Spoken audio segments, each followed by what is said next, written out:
Do you have hope for the American government? Maybe you remember that classic picture that the artist Shepard Fairey drew of President Barack Obama. That classic image that just had one word on the bottom, hope. And that's what people wanted, right? Hope. They wanted hope that things were going to be different. They wanted hope that America could be better. They were hoping that things would change.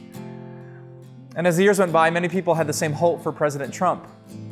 They hoped that someone who didn't grow up in the political system would change things, would fix our flaws.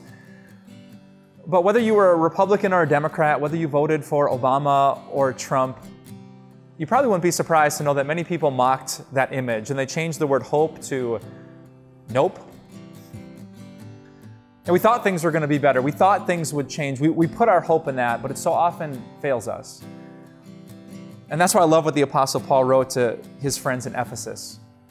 In Ephesians chapter 1, the Apostle Paul was praying for these people who lived in a culture where the government worshipped pagan goddesses and didn't believe in Jesus.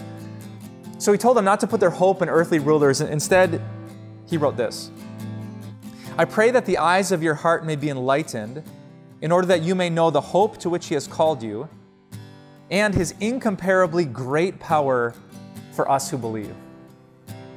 Paul wanted his friends to have hope. And so he prayed that their eyes would be open to know God's incomparably great power. Now, in the Greek language that Paul wrote in, he uses the words mega, hyper, and dynamite. He says, you want hope. I hope that you know that God has mega, hyper, dynamite power.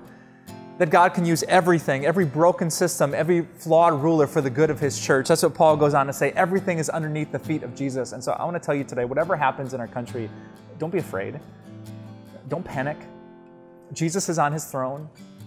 This bill, this person, this policy, this position, it might be right, it might be wrong, but Jesus is still in control. And he is ruling and reigning everything for the good of his church. And guess who his church is? You. Would you like these videos sent to your email?